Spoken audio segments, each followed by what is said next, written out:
Hey everybody, here we are. Hey, look who made it. It's us. It's the Olympians. It's all of us. We're all here. How are you guys? And so we're here today. We're starting a little bit late. Sorry, I had a couple update issues, and then we lost our dear friend, Honest Pete Abraham, as the internet gods have swallowed him up. He is currently complaining to said gods, asking exactly what they would like as a sacrifice, and then he'll be here as soon as, I don't know, the cat is killed, and then he'll be back here. Okay, so let's go around and talk to everybody real quick so we can get into the wonderful goodness that is beneath the streets of the city of Venice. And let's start at the top with Kiana. Kiana, how are you doing today? I'm doing good. This is game 2 out of 4 today, and I'm very excited to be here with these lovely people playing Pulp Cthulhu. I'll be playing May, who had made some decisions and is now back in time with her husband, with younger versions of their friends. It's great. It's all good. Everything's fine. Everything's fine. It's okay here. How are you? Let's go over to Summer. Summer, how are you doing?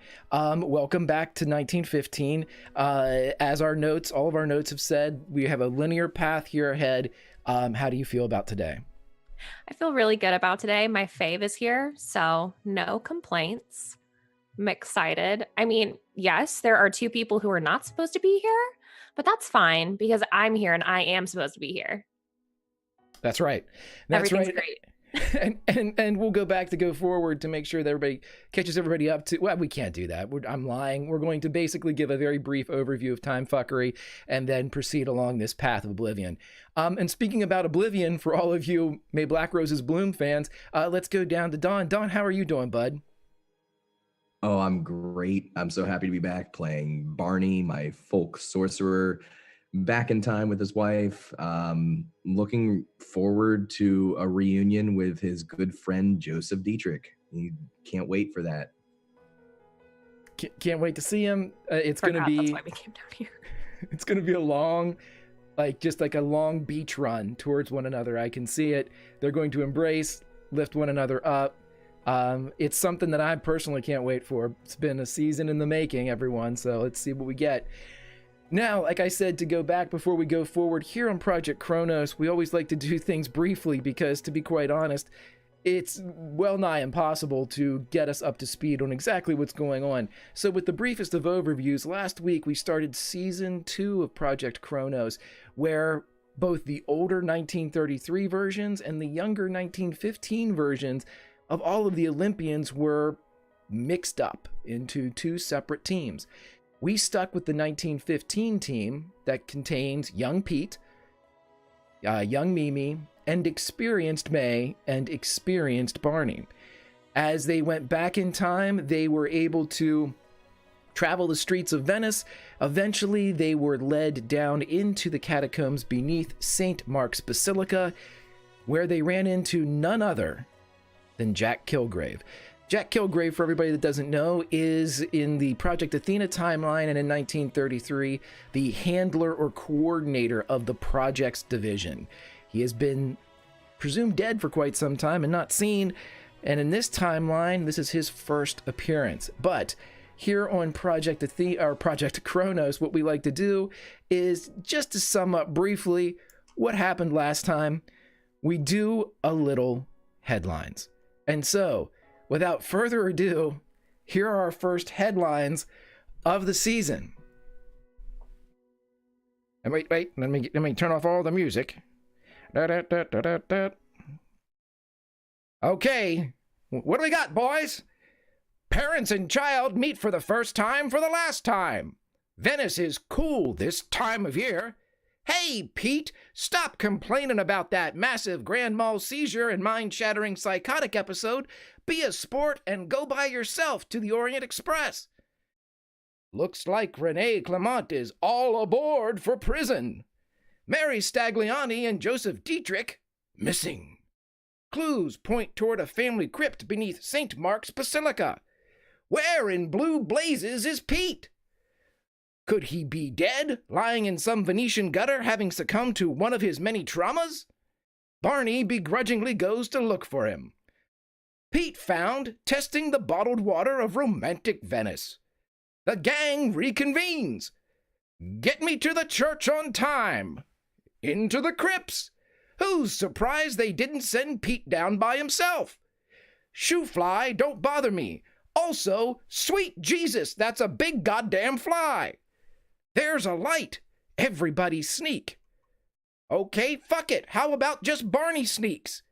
Wait a minute. No one's holding that light. Click goes the gun. Liquid go the bowels. I'm Jack Kilgrave, and what the fuck is going on here?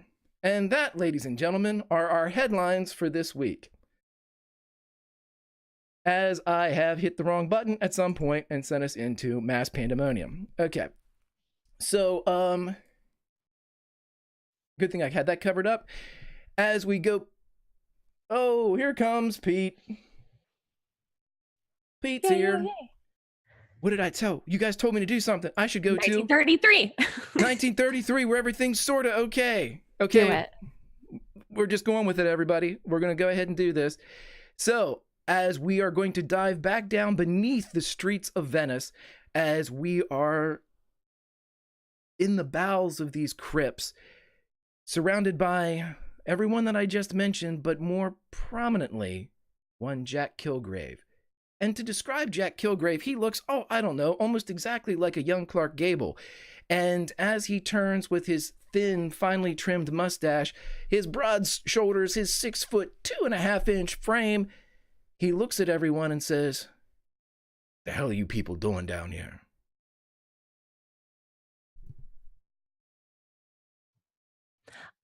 Well, we were just looking around. Well, I know why you're here. I know that, and he stares at Mimi for the first time, as this is a group that he has seen before, but only in photograph or by description. And as he turns and looks at the two that he recognizes, Pete Abraham and Mimi, your pictures do not do you justice, as he looks at both of you. Well, you two. And he turns and looks at May and Barney. Well, I don't know exactly what's going on here, but you don't look quite yourselves. Barney looks over to May and sort of like raises an eyebrow. He looks very wary of Jack.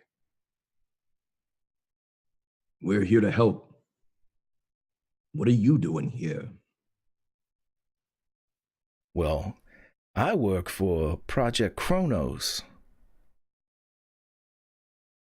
Barney, as he finally sees through the years.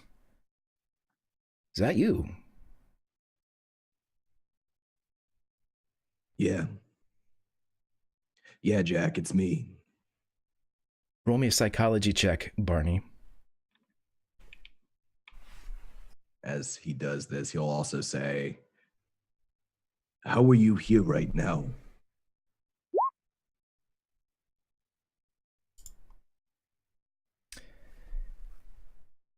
He recognizes you.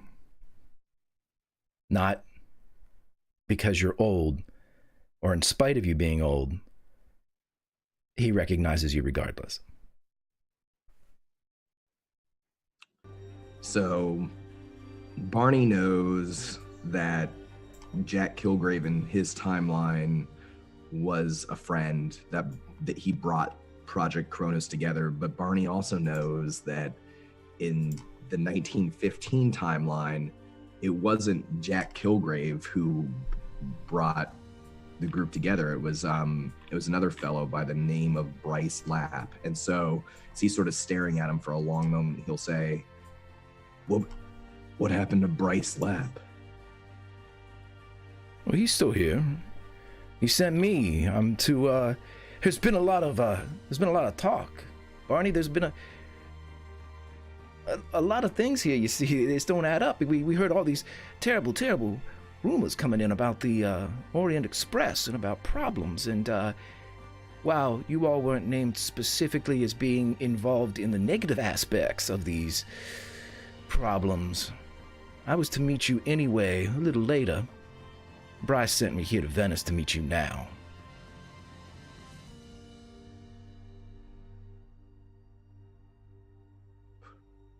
What do you know about what's going on, Jack? All I know is that I was supposed to come here, and I was supposed to make sure that Maria Stagliani and the rest of you all, including Dietrich, well, you made it all the way to Constantinople. It seems that that destination spot is in doubt at this time. So, if the Olympians are truly to take the field, it seems that I must get involved. Now, see, I was able to see Maria Stagliani and Joe Dietrich come down here, followed them, lost them in these godforsaken mazes. Do I believe him? Do I believe that he's telling the truth? Was that a hard success? Yeah. There's elements of the truth in there, yeah.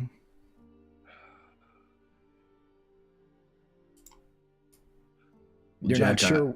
You're not sure which, though. You're not sure. Yeah. What is the truth? Jack, I'm glad you're here, and we're gonna keep going. But May and I, we know some things that maybe you don't know, and maybe we can talk about that later. But when we catch up to Stagliani and Dietrich, things are gonna go the way we think they should go. If you're with us, then you're following us. What do you mean by that, Barney? The way that you think they should go? That sounds dangerously like someone that's gone rogue. Not gone rogue, Jack. Just have information that you don't have, and we don't have time to talk about it right now. So if you trust me, you trust our judgment, then you need to follow us. That's a big goddamn ask, Barney. I mean, it's very easy to say now that we are down here in the crypts beneath Venice that this is something that can't be discussed further, but Lord Almighty, my friend, you are asking me to go against my country. Is that something that you are asking me to do, Barney? Not asking you to go against your country. I'm asking you to trust that what we're doing down here is for the greater good, for America, and for the entire world. You got something in mind.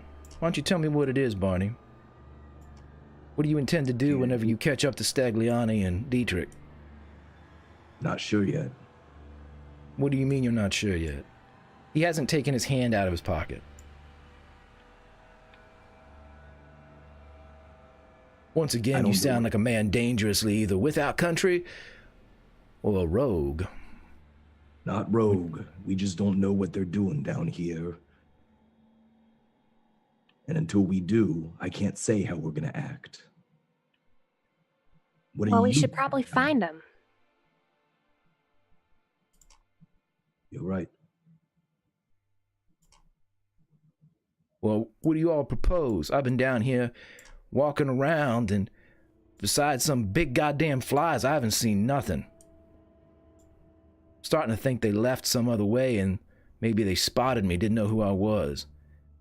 Dietrich should know. He was given my dossier, like the rest of you all, but I never cared for that man anyway. Are you down here following them? Is that why you're here, Jack? I saw him, yeah, come this way. Saw him slip down into the area, into the basilica proper, and by the time I was able to cross the square and head down here, like a puff of smoke, they were gone.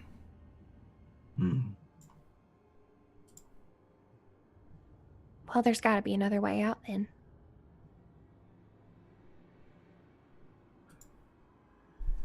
Whether they're here or not, they came here for a reason, and we need to find what they came here for. All right, well, what have you found out? And he Nothing pulls yet. his hand. He pulls his hand out of his pocket. Well, should we just walk around and wander, or none of this stuff makes much sense to me? It's a bunch of.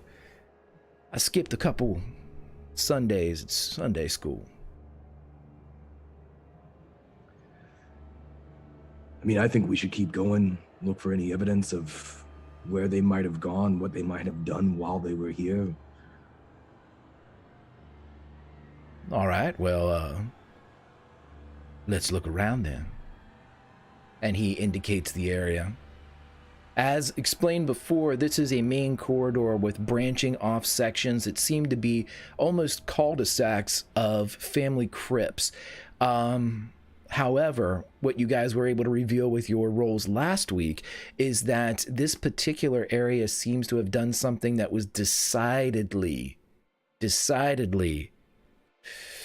blasphemous.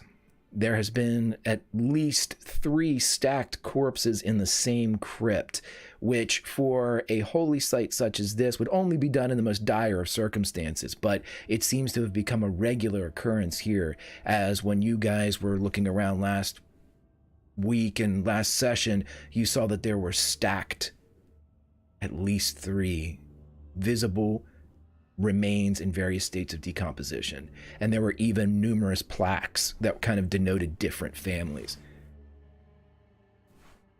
But you can still search around here, as this place is ornamented very similar and decorated very similarly to the basilica upstairs. There are ornate kind of candle sconces in the walls, none lit, but it's almost as if the finery of St. Mark's has bled down into here. But then whatever religious connotations were observed above have been desecrated below.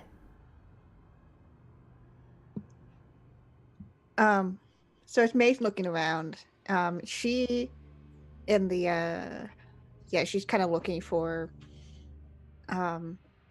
anything that just seems odd with the structure. Like she's kind of has her hand kind of tracing along the walls and seeing what doesn't make sense in this equation, essentially. Sure, anybody that wants to search around, please do so. And at this point, I will ask, and you guys can of course lie because this is Pulp Cthulhu, if you believe that your character, or if you've already had it down in the backstory of your character, that they would have at least a working knowledge of Christian or Catholic iconography, let me know.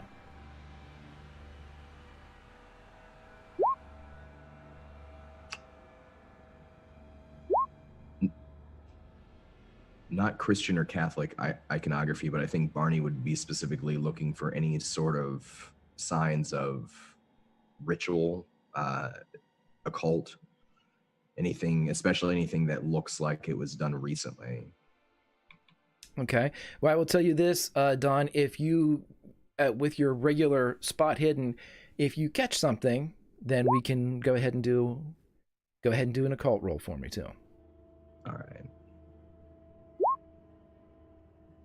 Ooh, okay. So with that extreme roll, after you having picked out what's going on down here in the crypt, as you look around, you see a plaque, very like a relief almost, as it's worked in marble and different stones. And as it kind of pops from the side of the hallway here you can actually see other ones as they're framed in a very almost like an arch, and they kind of drip down large reliefs, maybe 4 or 5 feet tall, 2.5 to 3 feet wide.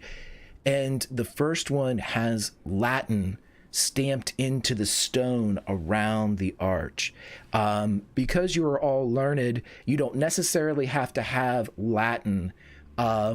Latin helps you with your rolls. If you have it, you may roll Latin here. If you do not, you may roll me a hard or better intelligence check or idea check. Hey, take a look at this. And he'll point it out to everyone. Okay, so once again, as you're all looking, it is your wife, Barney, that creeps forward. And May, this is, as much as the occult has become something that May has come to accept with her husband, this is almost occult laced with religious iconography. But not to put words into May's mouth, it could very well be one and the same. And as you look at it, as you read the Latin, It says Jesus is condemned to death. And in the relief itself, when light is provided, you see the almost stereotypical kind of half image of Jesus of Nazareth with the long hair and the beard. None of it colored. It's all in complete white of the stonework and the marble that's being used. But they're indicated with the, once again, white on white of the Praetorian kind of shield and breastplate. You see Pilate as he is pointing towards Jesus. So yeah, so she'll kind of like trace her fingers along the writing as she translates it. Well, it seems that this is related to Pilate in some way. Kind of taps Pontius Pilate in the relief. Jack, you know anything about this House of Pilate? You said Stagliani, she's supposed to get to Constantinople. Why? She's some type of expert. She's supposed to be there to help in the dig and whatever it is, this artifact that was left there by the Crusaders or something. This is beyond my pay grade. I'm here to protect and to deliver. I'm a glorified mailman, Barney.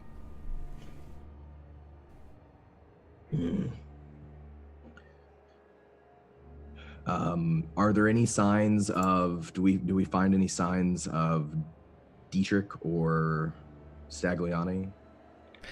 No, but when presented with the picture on the wall or the relief on the wall, Jack does point to it as he lights up a rolled cigarette, and as he points to it, he says, "That's the Station of the Cross." He looks down the hallway. You know, it just shows about Jesus getting crucified. Just a bunch of them.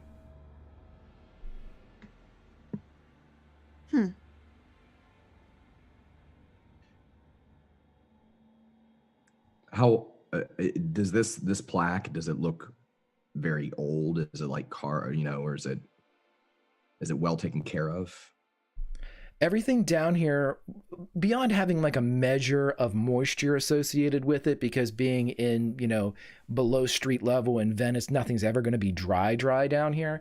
It doesn't look as if has been allowed to mold, or the marble's been allowed to like cure or turn or anything of that nature. It's been kept clean enough to keep, it's a respectable place for what is essentially a burial chamber. So yeah. No more so than the rest of the area, though. Barney will take out a cigarette and put it in his mouth and kind of let it hang there, looking at Jack as he does, and then see if Jack reacts at all to that.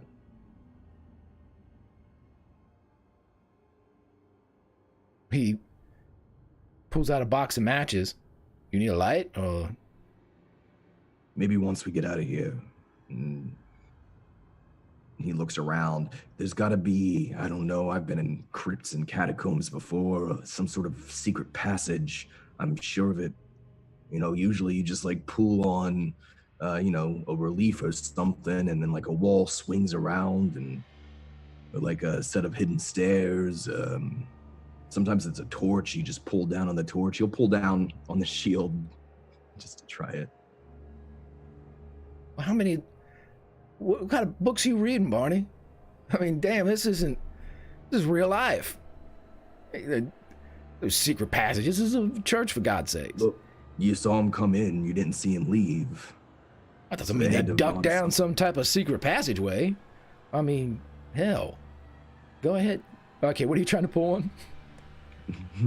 Pull on the shield. He's gonna go to he's gonna start like doing things, all the obvious things, push on walls. Oh my god. May definitely had her eyebrow raised. I'll ask, this is gonna work. Yeah, as you're feeling up the relief, are you sticking with the one? But because now when you look down, you see that there are several other ones down the hallway, but you guys are kind of collected around this first one. We haven't been to the back of this place yet, right? No, he intercepted you before you got to where his light's still way down there, Yeah. kind of indicated, about 15 yards or more down there. Mimi is just gonna walk till she finds the back. Okay. Barney will follow too, but he's pulling on reliefs as he goes. Oh my god, you're gonna I'll break. let you know. I'll let you know if you trip something. But so far, everything seems very marbled, very, very strong. As you're walking, I'm going to go ahead and, because of your role, May, you can go ahead and decipher these as you go down. Now that you have an idea of what the formulation is and what words are associated, you kind of had the key. The first one provided you with the context and with how it was being built out. And so now, knowing that it's Latin and built from that, you're able to get the following. The second one that you come to, it says Jesus carries his cross. But once again, in the background, you see the form of Pilate as he is standing there, and he is, in this relief, he is looking at Jesus as Jesus shoulders this massive cross-barred crucifix.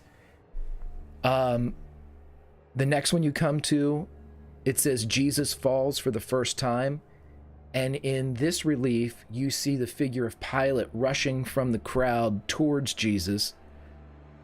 Number 5, it says Simon of Cyrene helps Jesus carry his cross.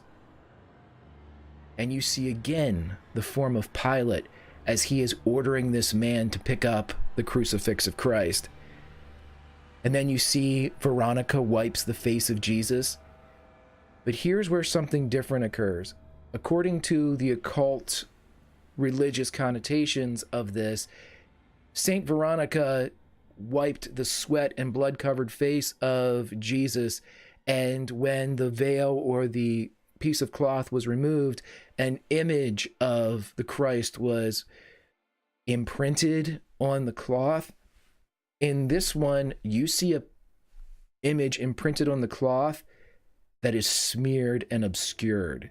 It does not denote any type of figure, sex, or indication of it being Christ. It almost looks like a Rorschach test, like it's just like an ink spot.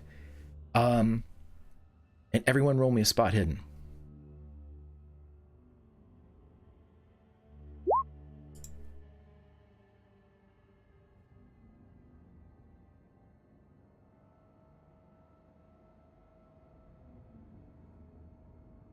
Okay, so with Barney, Pete, and May, as you creep forward and you're examining this particular station, May, you see it first. The ink spot is moving. Cool. Great. Go touch it. Maybe we should touch it. Dear. Catch it. I mean, apparently you can touch whatever you want, right, Barney? Well, we're down here. And Barney will hover his hand over, he won't touch it, but he'll hover his hand over it. Does he get any sense? Is there like any sort of energy coming off of this? Any sort of magic? Roll me a power check. And May, with your extreme spot hidden earlier, as your husband reaches down towards this ink spot, which because of the large nature of these reliefs, is really almost palm-sized in and of itself. It's not quite, a 50-cent piece, maybe a 50-cent piece and a half in size. And as he puts his hand over it and almost begins to concentrate on it, you see fingers start to come through the ink spot, small appendages as they reach up, trying to close the distance between where it is and where Barney's hand is. Oh no, I grabbed Barney's hand. Barney has his eyes shut too, so he's really focused, and he probably doesn't even see the fingers before he closes his eyes. Maybe a 70. Okay, so with that roll, you sense that there is some type of magic power present, but you don't have enough time to really dig into it before May's hand grabs you and pulls you back. But you do get that telltale buzz a bit, that always kind of triggers your sixth sense when it comes to these types of arcane artifacts. May pulls his hand away and he opens up his eyes and he looks between her and the image. Is there still like a shadow reaching out towards him? You definitely see it moving, but from this position, only May sees the small tendril fingers, like the pods pull back. May, what? Why? What's There wrong? was something reaching out. There's something powerful about this thing. I think I think I can interact with it. I don't know if that's a good idea, dear. Well, we want to know what it is, right? What's going on here? We don't know what it is, what it could do. The hell are you old folks whispering about? Oh, it's nothing. Just we're trying to translate some Latin here. Well, should we keep going? Uh-huh.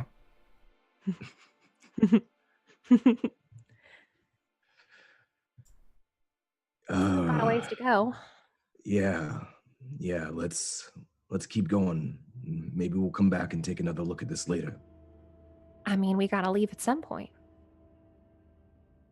Gotta find Dietrich. Gotta find Stagliani. As you all continue down the corridor, you come across several more of these stations. After the one with St. Veronica and the veil, you see Jesus falls for the second time. Another, Jesus meets the women of Jerusalem. The next, Jesus falls a third time. The next, Jesus' clothes are taken away. In this one, and in all the ones that have been previously mentioned, in some form or another, the image of Pilate has been either in the crowd, walking behind Christ. In this one, you see him taking the clothes of Christ as Jesus is stripped. The next, Jesus is nailed to the cross. In this one, you see Pilate himself nailing the nails through the palms and through the feet of Jesus. Everybody roll spot hidden here.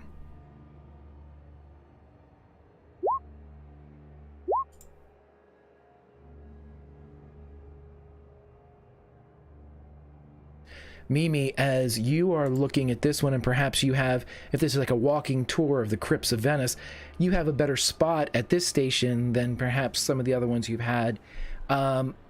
As you look forward and lean in, you see that there are ink spots similar to the veil, only these seem to be upon the cheeks of Pilate. And this black ink runs and twists and smears and moves from the eyes, the marble eyes, to the marble cheeks of Pilate. Y'all, I do not like this. She like points at it. No. I don't either. What is going on? More and more like this House of Pilate, some sort of pseudo Catholic cult, and whatever they have planned, this feast day coming up probably ain't a good thing. You don't think they're gonna hurt Joe? No, I'm sure Dietrich will be fine. We can only hope. Jack, you sure this Stagliani, she can be trusted? Is she properly vetted? Hell no. It was her father the one we wanted, but he's dead. So I was to come here, and she's the next best thing. So apparently several of these experts have been dying getting to Constantinople. Appears that old Pete Stagliani was just the latest in a long line of corpses. I ain't so sure that he's dead, Jack. Transformed into something else.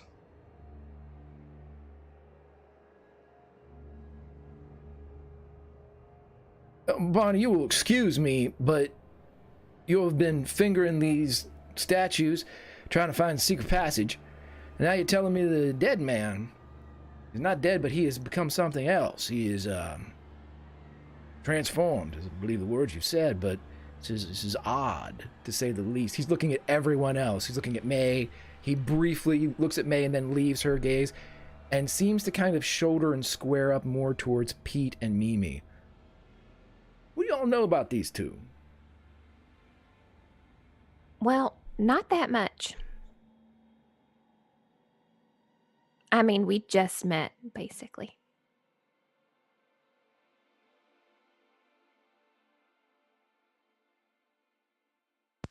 Pete has been awkwardly probably sharking around Jack a bit and kind of looking at him awkwardly, like someone who may recognize somebody.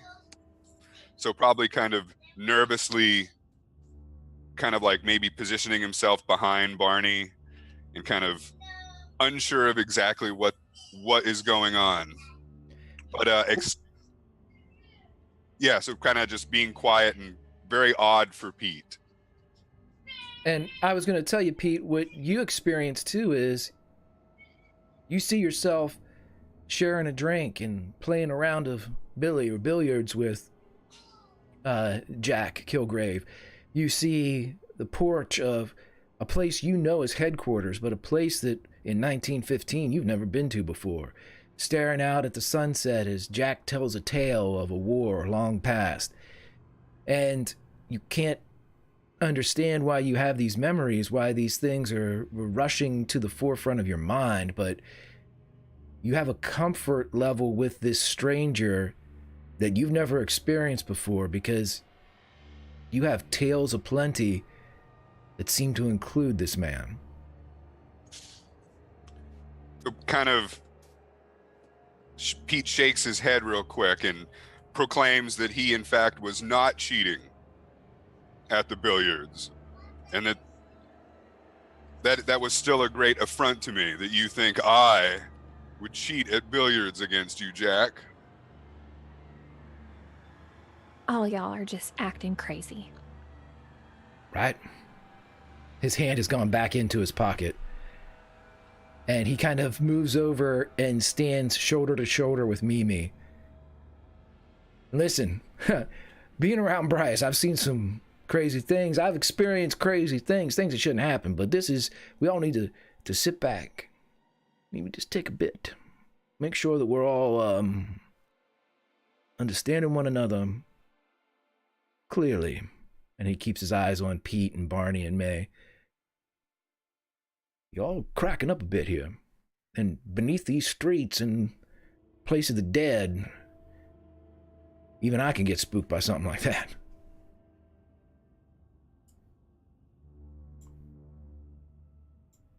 Jack, what have you seen working with Bryce?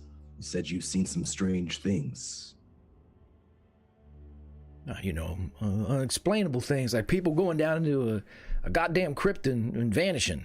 Bryce always said that a lot of the stories about the bumps in the night were only partial lies that they told them kids. So, I've seen war, I've seen things that shouldn't be seen, but I don't scare easy. But this is odd. This man acting like he looks at me with friend's eyes, and you two a fuckload older than you're supposed to be.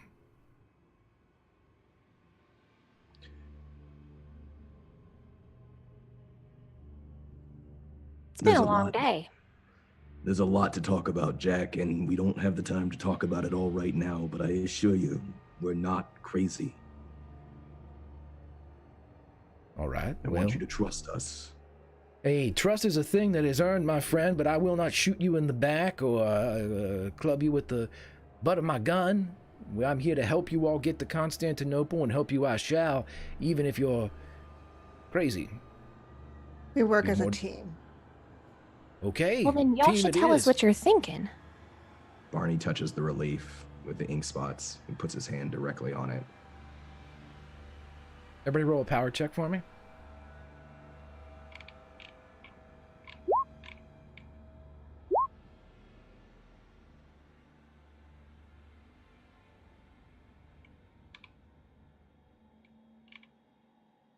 Okie dokie. I would like everybody but my man Finney to please take off your headsets.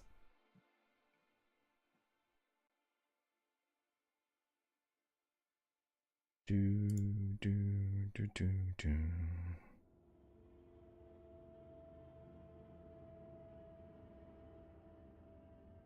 Alrighty, my friend. As the rest of the group vanishes from your sight, you are still here in this place, but instead of it being a tunnel, the ceiling above you is open and is merely a trench, a pit. Gone are the stones and worked marble. Instead, there is red sand. Not sand stained with blood, but honest to God, red sand with mineral deposits in it that create the effect of burgundy and maroons. Above is a cloud-filled sky, and you hear a rumbling of both thunder and of humanity. And in front of you are a set of earthen steps that almost split like some grand entrance hall in a southern plantation. But it's just earth and red sand that creeps from this trench to the ground above. So, first thing, once they see the sand, there's probably the panicked back up against one of the walls, kind of peering around, and with nowhere really to go, I will ascend the stairs. As you walk up the stairs, Pete, you see that you shoo away a fly as it gets close, and again this fly is huge, maybe 2-3 inches long, a massive example of this particular species, and you brush it aside.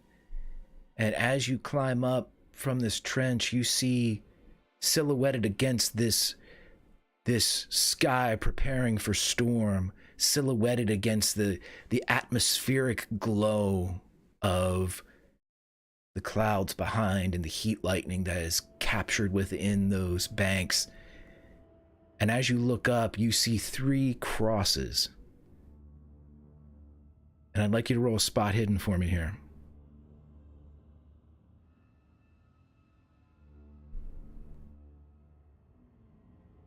I'll spend an advantage.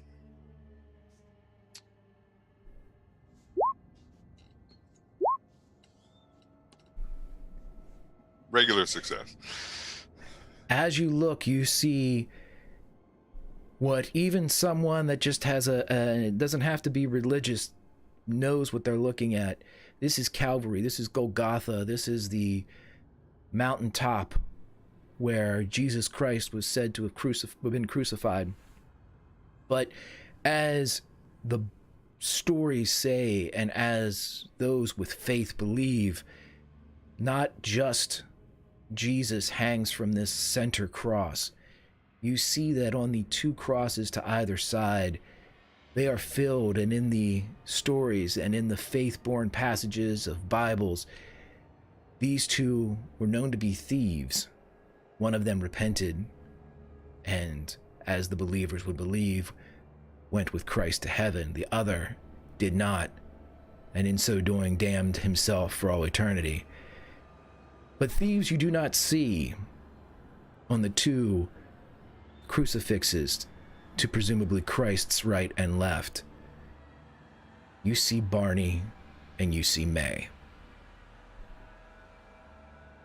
And let's cut back. As you hit and rock, you find yourself on the stone again of the crypt.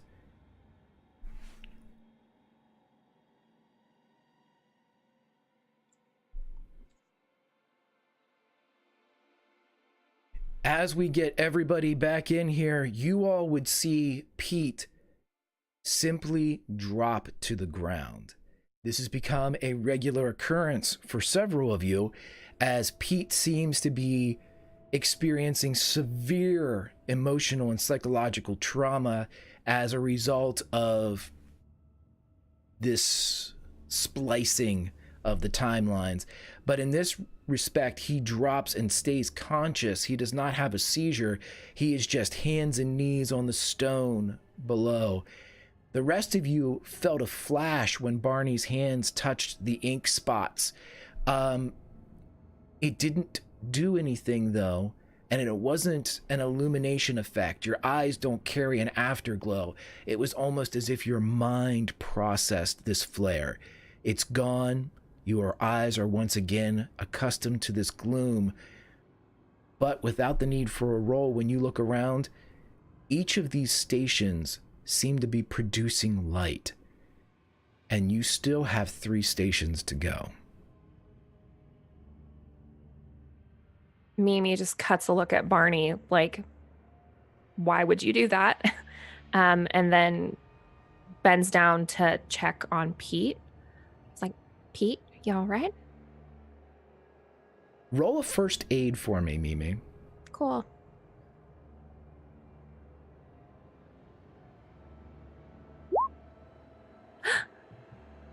These rolls.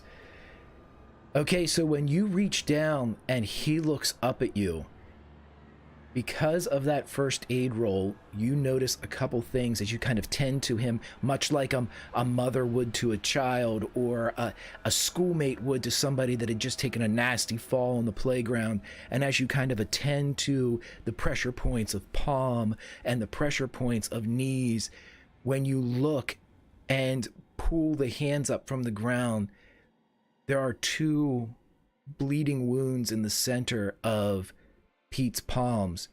As Pete, you look down and you see them yourself, and you also notice that his hands seem to be covered with some type of red sand. There's no red sand apparent here in the tunnel, at least not that you can see by this light. And he is also freezing cold. You've experienced people going into shock before after a traumatic injury, but Pete is covered in ice cold sweat. Jesus, what happened? And she's like trying to rub his hands to try and get him warm.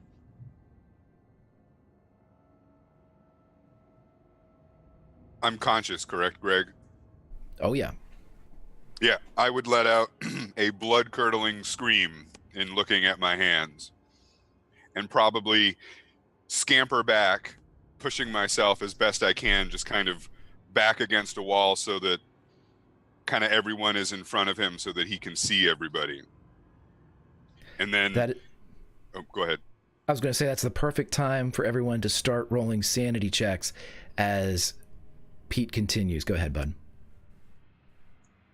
Yeah, and would just probably look at the hands and look at everybody, and then would get up and probably run over to Barney and to May and would look at their hands, like putting their hands in his to like look at them,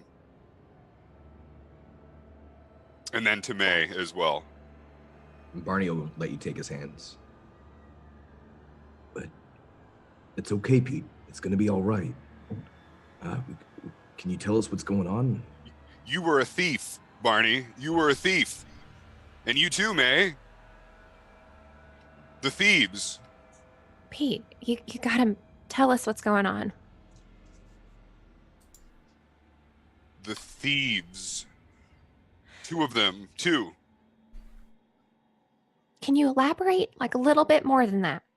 Roll a power check, Barney. Everybody else roll a spot hidden. Or power check, Pete, and then everybody else roll spot hidden.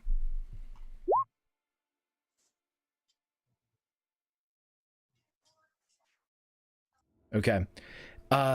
Pete, as you look at the hands that are offered to you, you see the same wounds in May's palms and in Barney's palms.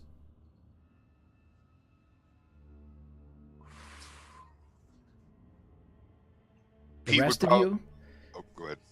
the rest of you, we're going to give this one to Barney. Barney, as you look back up the corridor from where you came, you see that the light on the first station goes out.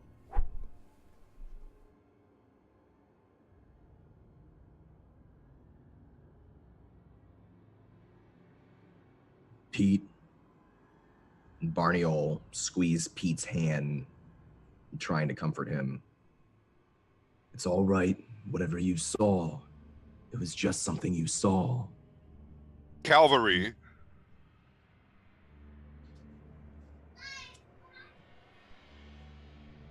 You saw the crucifixion? Is that what you saw?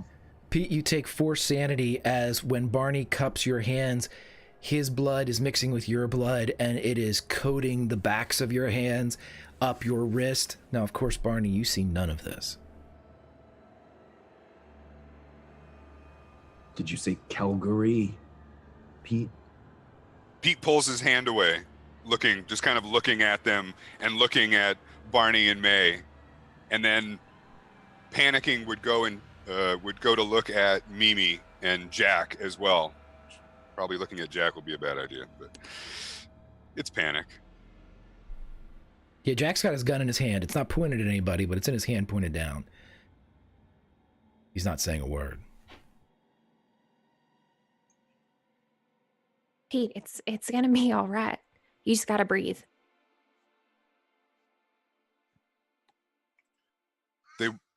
They were crucified. You two. Crucified.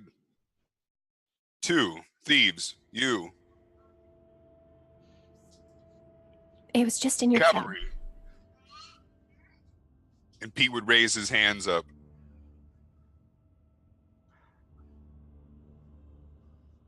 I wasn't. They were. Cavalry.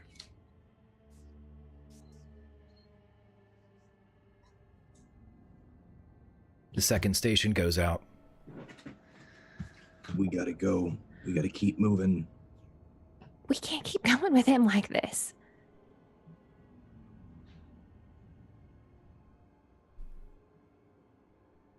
Pete, we gotta keep going. We can talk about what you saw later. If it's something that hasn't come to pass yet, then it's something we can change. But it hasn't happened yet. We haven't been crucified. May and I are right here. We're together with you, with Mimi and Jack in this catacomb, but we gotta keep moving. He looks back into the darkness that's starting to follow them. Something's coming. The third station goes out. If something's coming, then we should go. Let's go. As you guys continue down, you pass the final 3 stations. Jesus dies on the cross. And here depicted in the center is again the relief and accepted likeness of Jesus Christ. And on either side, the 2 crucifix or the 2 crosses of the thieves. But instead of faces, they have ink spots. As you continue past this, you see the next, which says the body of Christ is taken from the cross. If I could, seeing Yep. that image, I think Pete it would be a slowdown again from Pete. Probably just kind of standing there looking. There, you two, there. Cavalry, thieves, you two. I understand, Pete. I understand what you're saying. I think as much as I can. But right now, we gotta keep going. Yeah, she'd grab his hand, Mimi would, to pull him on.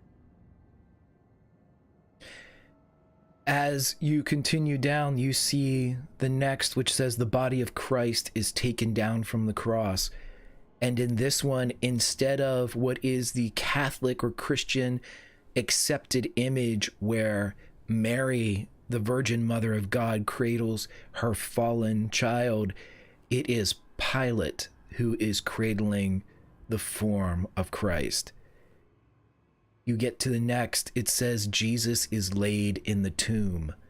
Here you see in very vivid detail the placing of Christ inside a tomb, and you see that there are centurion Roman guards placed outside the tomb. But where the Catholic and Christian association with the Stations of the Cross ends with the 14th depiction at the far end of the wall, encompassing from floor to ceiling, is the 15th Station of the Cross. And it simply depicts Pilate fights the devil's fallen angels. And it seems to be outside the tomb of Christ.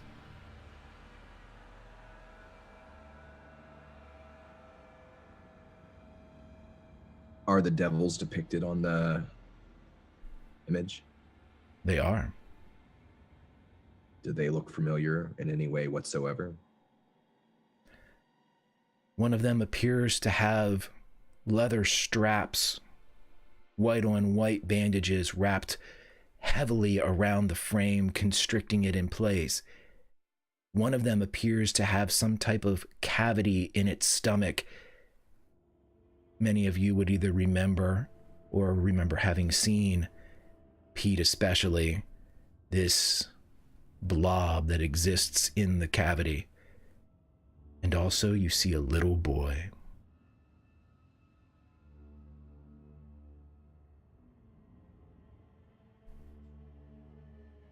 Is there anything after this?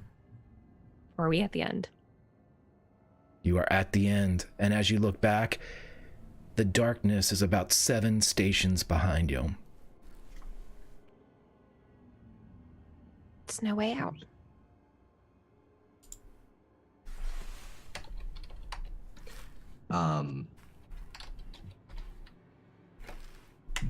Barney has a shotgun out. It's turned to face the darkness. You just gonna shoot it? I mean, do you have a better idea if it comes this way? It's darkness, Barney. You can't shoot it.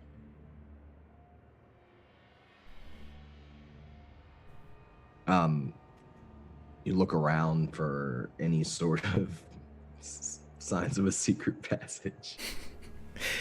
I was going to Press say on that wall. everybody roll me a spot hidden or a listen check. I will take either of the sensorial rolls that you care to. I'm going to use one of my advantages on this too. Always the dedicated public servant. I will go listen.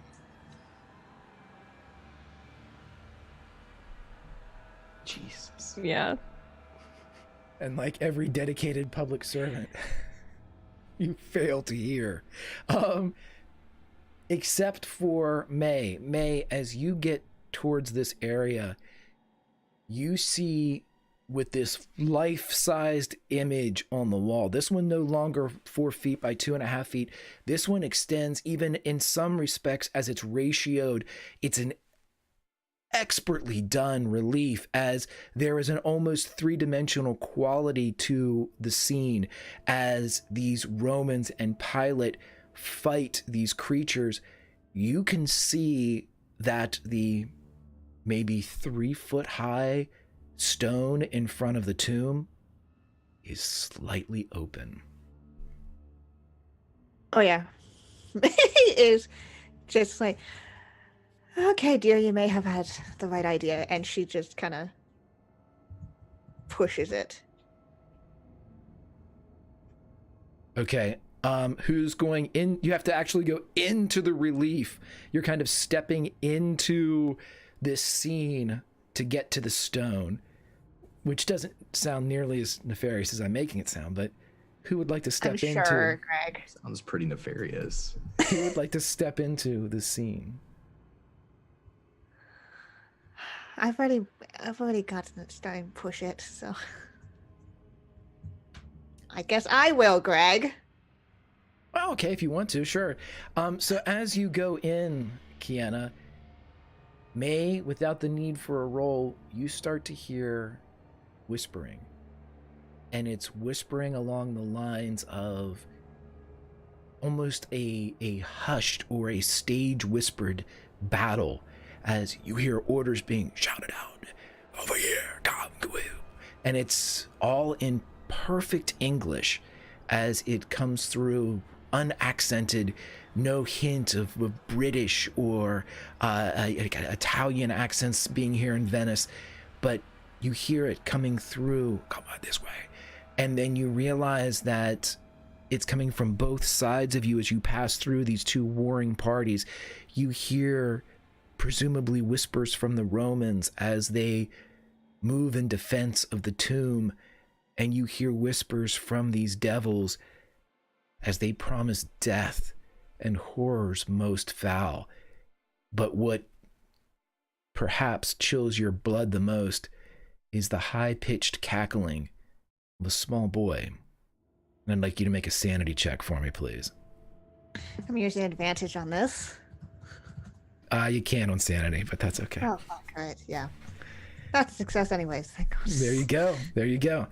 You will take one point of sanity loss as you get directly to the tomb and you hear and feel the breath in your right ear as this slight, almost angelic little voice says, "We've only just begun to play." And you are able to grab the stone, and with a sound that it's not heavy, but it sounds heavy, and you all see this as it rolls off to the side. And thank you very much, my friend. As you all see, there is a space revealed behind the tomb. It descends deeper, and you can see in your dim light a liquid reflection, but you're unsure of what the liquid is. But there is a lot of it. Well, great. May, are you okay? You okay in there? Yeah. Yep. Just. Yep. Just kind of. Is it a way out? It's away somewhere else. You all also get from the Spirit in the Sky advantages to all, as Mal has gifted you all Olympians with advantages going forward. So as you're all looking, I would like to know who is going to follow through. And May, as you are closest to the rolled back stone, you can kind of almost hear the drips and the bloop of liquid beyond. But everybody else that's still outside of the scene of the relief, you hear something else.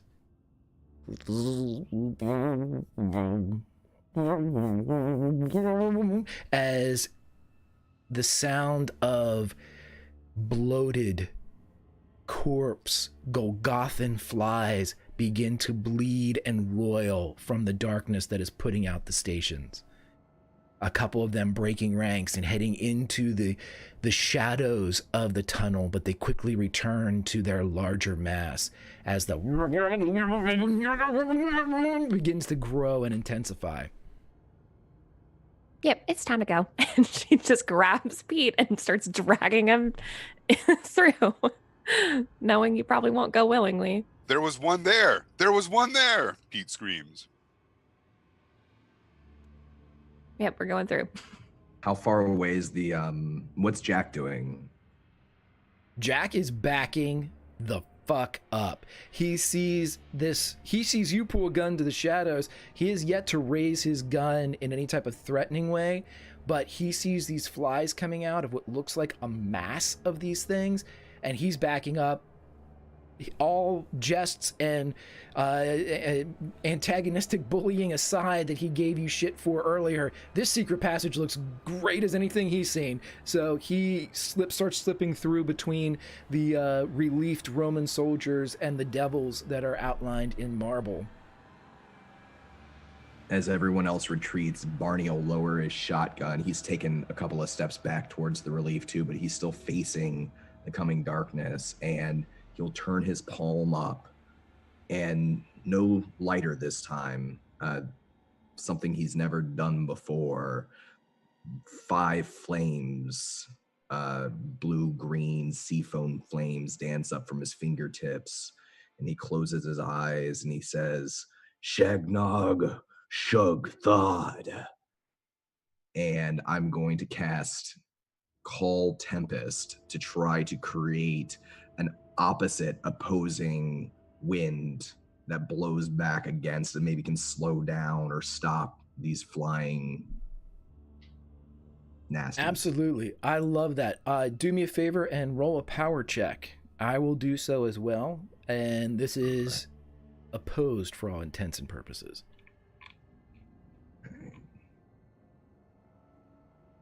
I get advantage. You see as this blast comes forward, many of you hear this roar as elements of the sea, of a fury of Poseidon himself, lashes through this small tunnel, and as this gale rocks, it begins to push elements of the darkness back. It's almost as if there is a war going on for conflicting thermals in the air. As one drops in pressure, one rises, and like a lava lamp moving against itself or oil against water, there is a front line at this battle, and it is giving and it is taking as you are holding them back, Barney. But for how long? He'll continue to hold it for as long as he can, and he can smell salt water in his nostrils, and his beard and hair is whipping with the wind, and he's slowly stepping back but trying to hold that tempest for as long as he can. It does cost him 5 sanity. Okay, so with the expenditure of both his magic and his mind, we have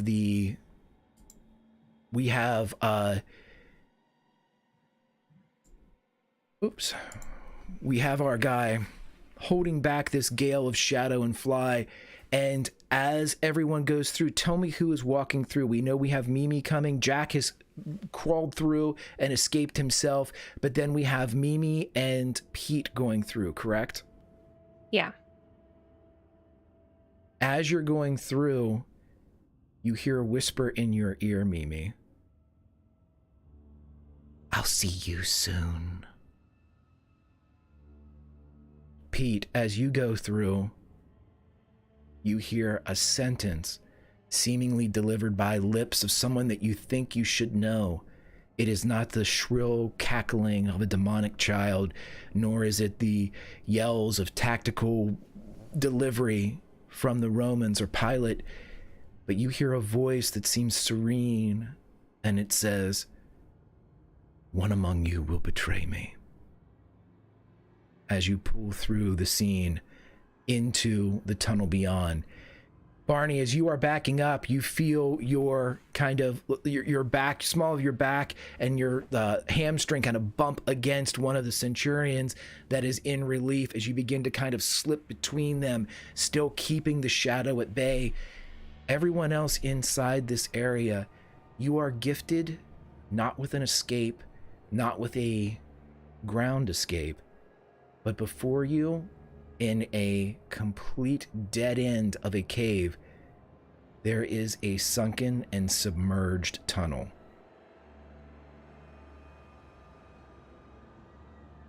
The water, or whatever it is dark. It seems to also be deep. Well, I hope everybody can swim.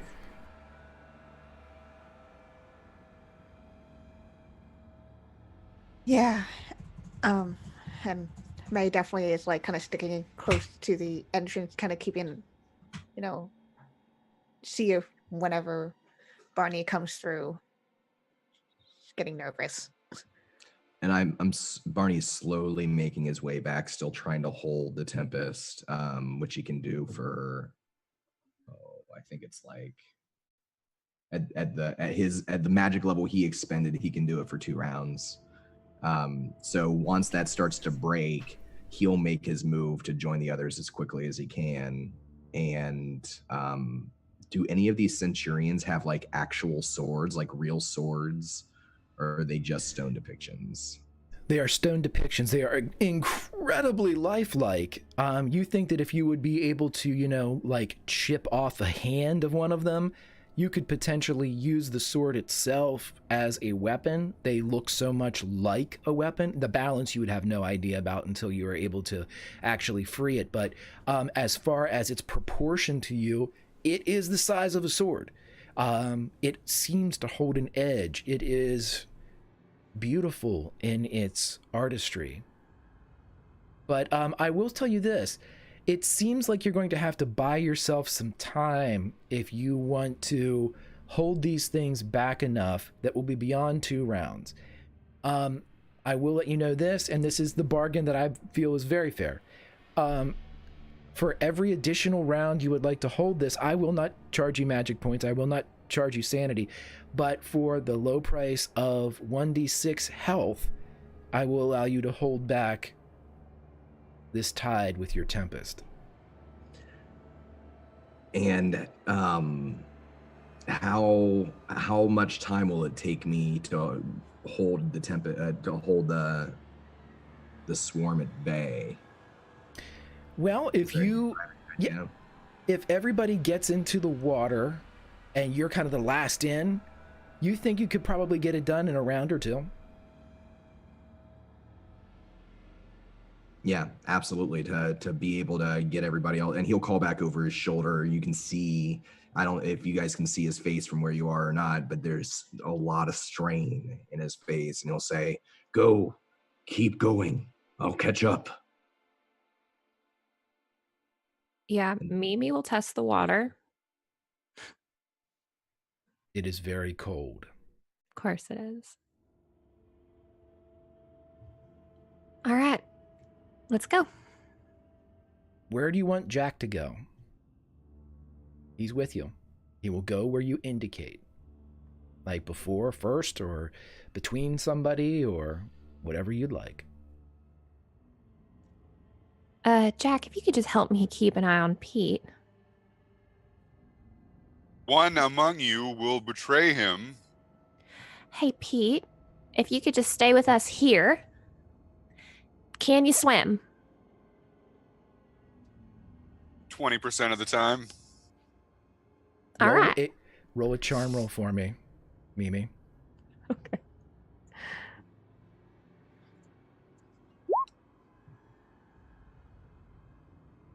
Pete, as Mimi gets in your field of vision, you see her gesturing, and you see her lips moving, but instead of what she does and says, you see and hear the following.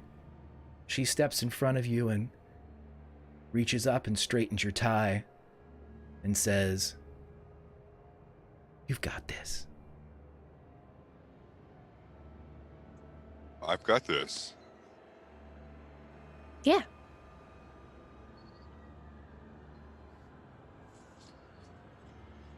Okay.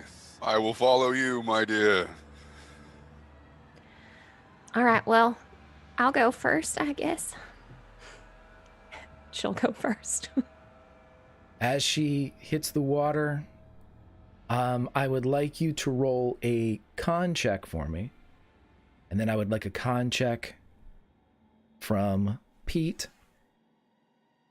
May, if you're following them in, Jack will go in. I need a con check.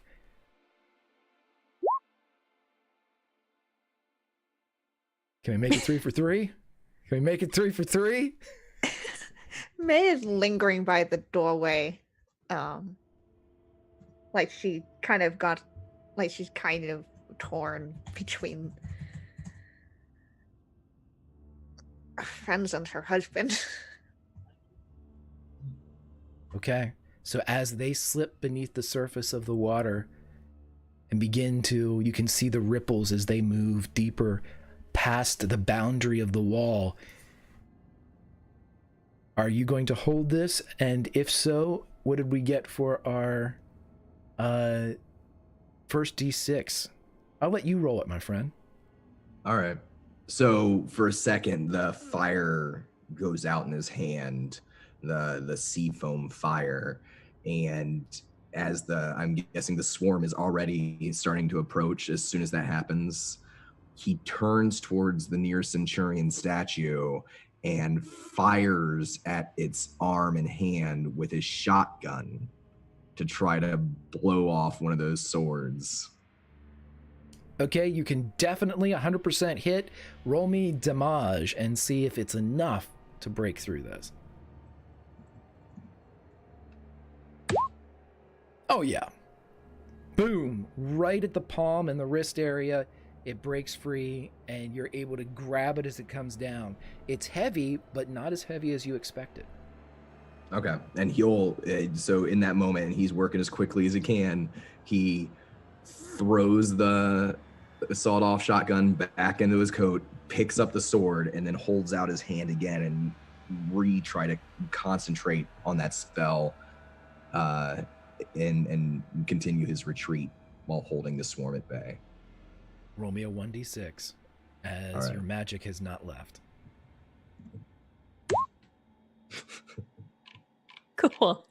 Cool. May, without the need for a roll, as you see all of this go down, as the sword is broken and your husband, older, but still even more so, a formidable force, turns back and the gale again begins to bleed forth from his fingers and his power.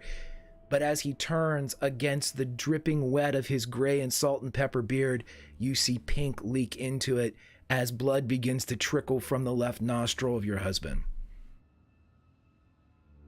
Dear, you have to drop it. Come on. I can hold it. I can hold him back. No, We're almost dear. there. Drop it. Run. We just have to run. It's just... And he, Please. as soon as she says, please, we have to run, he'll finally drop the spell and the fire is snuffed from his hand. And he turns and he looks afraid. For a moment, he looks afraid. And then he runs to May, trying to get to her before the swarm gets to him. May, you're waiting until the last minute to jump into the water with your husband? Mm-hmm. Then I would like you both to roll dex checks for me, please.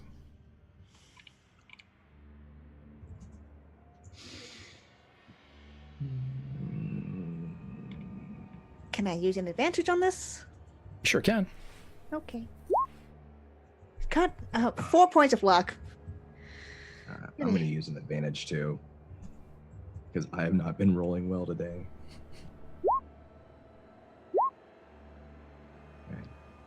Okay. So you two, not as fleet of foot as you once were, but experienced and tough as nails nonetheless, you hit the surface of the water just as the first of these giant insects hit the back of your head, your own small of your back, and it almost feels as if somebody has fired baseballs into you as they hit, and you can actually feel some of their outsides crack as they are hitting with such force as their wings crack against you. And as you fly in, each of you will take an additional 3 hit points of damage. And as you hit the water above you, even with the almost minimal light, you can see the sweep of shadow and the movement on the surface as these creatures are clawing at the water, many of them drowning in an attempt to get to you. The rest of the party is gone. It is time to swim. I need a constitution check from both May and Barney. I'm gonna use another advantage on that. Oh my god. So as you take off, hand in hand, you get past the area where the room would have ended, and again this underground river continues. There's just rock above, no pockets of air, none that you can see or feel as you take your way through there. The rest of your friends, the disturbance of the water, you can't tell where anything is. And as you're swimming, Barney, you feel a current tug you for a moment. And in that moment, you feel May's fingers slip from your grasp as you struggle in this liquid darkness, and you're drugged down this as something grabs a hold of you, some current or force. But May, it does not grab you. And as you spin, you feel the force pushing against you, prohibiting your continuation down this tunnel. And all of a sudden, May, you find yourself floating in a vast ocean. And before you, a creature with tendrils that drip below like a beard against a massive chest. And you hear in your mind, "He is mine." And that's where we'll end this episode of Project Cronus.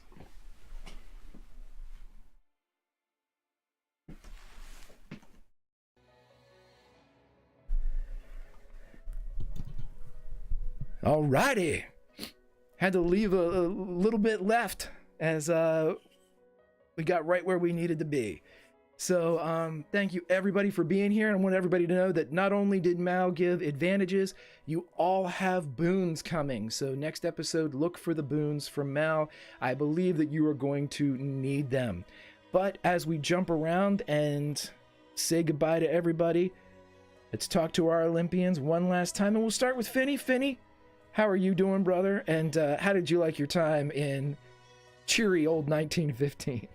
Hey, it is always an adventure to begin with. But sorry and apologies for arriving late. I was trying to secure Honest Pete a few extra votes during the Florida recount. So we'll see how that works out. But yeah, I had a blast as always. It was fun. Pete is definitely an interesting character. There's always new developments that seem to be occurring, so that's fun. And a great cast of people to play with. It's such a privilege to be here. And I would give the Honest Pete's fireside shout out to the Don for his amazing ability to just scour everything for a secret passage. I like that as a fan of like old movies. It's perfect. But yeah, I'm at Flyhagen on Twitter. I'm here every Saturday because Greg, you are my everything. Oh, thanks, buddy. And as we go around, let's talk to Don himself. As we say, Don, how are you doing, my friend? And how did you enjoy your time in cheery old 1915? I loved it. I'm doing great. I felt a little reckless today. I felt a little punchy, and that's always fun. And, you know, Barney's already a little bit reckless anyways. But I loved the setting today. I loved all of the reliefs and the story that they were telling. Yeah, this was a really cool episode. This is one of my favorite episodes so far. I really enjoyed it. I know I say that a lot, but they're all so good. Yeah, I liked everything about it. It felt really, really pulpy. And I love playing with these people. They're all great. I love the characters so much. And poor Pete, I feel so bad. Bad things happen to him all the time. I feel like he can't get through an episode without something terrible happening. But Finney, you do such a great job navigating your way through that field of terror. And I can't wait for next week. You can find me at Jonathan Fry on Twitter. I play other games Wednesdays, 8 p.m. on this channel. May Black Roses Bloom, Dark Dragonlance, which has been so much fun. I'm so excited about next week's episode for that and next week's episode for this. Fantastic, fantastic, my friend. And let's jump up to Summer. Summer, how are you doing, my friend? Mimi, helping in many different ways to be the voice of reason here in the depths of Venice. How did you enjoy your time in 1915? Man, she's so over it. Like, she's so over it. No, it was a really, really cool episode. Like, everyone was just so off the wall today. I felt like we were all really squirreled out. It was just like such a good episode. But a lot of really, really good moments came out of that. Also, fuck Simon Meadham. Fuck him to hell. I hate him so much. But I'm excited to see how that eventually plays out. Yeah, this is a great episode. I feel really good. But yeah, you can find me on Twitter at Just a Summer Job, tweet about everything that I do. I'm in streams Monday through Saturday, so just find me there and I will share what I am doing. But yeah, I can't wait for next week. I hope we don't drown. And props to Summer's babysitting abilities as well. Thank you. Yes. Right. I'm Absolutely. the new babysitter of this group. Which is hilarious. You're like, can you take care of him? Can you do this? Can you? Everyone calm down. I thought that was hilarious. It was Mimi is 20 years old. right, but juxtaposed with Aphrodite, who would have done none of that, I think is the greatest. It's a testament to your RP skills. And to tease something coming next year, Summer has one great thing coming next year, and something a lot less but still fun on this channel, and I can't wait. So expect to see more of Summer coming soon. As we jump over to Kiana, my friend, how are you doing? It is a episode for me in and of itself just to watch your cam on Zoom. How are you, my friend? Rude. No, this was so good. I love every single fucking episode, and it's just so awesome to play with these people, and such a cool study and telling, kind of piecing together the story stuff. I think it's really fun to play May in like relation to Barney and how she's just like, dear, why? And then like she had to make the concession that, okay, there was a secret passage. And she was the one to find it, and she was the one. It's such a married couple thing where it's like, damn it, and you're like, oh shit, there it is. I'll get it. Never mind. I'll just, I love it, love it. And honestly, if some eldritch abomination wants to try to take my husband, you're gonna have to go through a very stubborn non-believer first. So good luck, Cthulhu. You heard it here first, everybody. Next Saturday, May versus Cthulhu. I love it. Yeah, but you can find me over on Twitter at KianaS. Best way to figure out what I'm doing, because I am all over the internet playing role-playing games almost every day of the week. But in like about 10 minutes, I'm going to be over on May Gaming for a charity stream. I am running Lasers and Feelings. So if you like space, if you like shenanigans, definitely join us. We have a fun, zany crew, and we're going to improv our way through whatever bullshit they throw at me. Absolutely, absolutely. And we will be raiding Unmade Gaming because they are doing their 12-hour charity stream, Extra Life for Kids.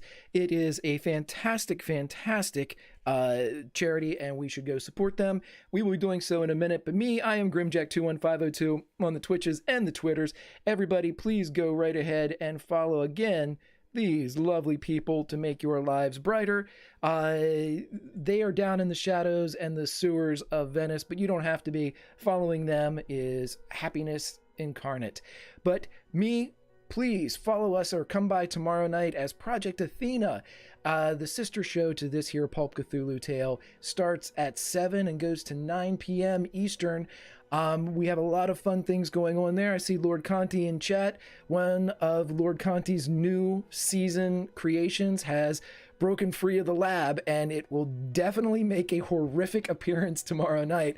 So if you are in the mood for something that might keep you up until a little after Thanksgiving, tune in tomorrow. And as Dawn said, we do have May Black Roses Bloom. Also starting in December on Thursday evenings from 8 to 10, A brand new group to the channel is going to delve deep into the Dungeon of the Mad Mage as we take Wizard's new offering and turn it on its ear and send some super dope characters down there to wreck some shit.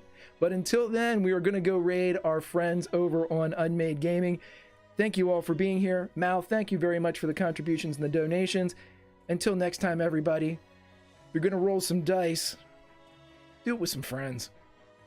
See us next week.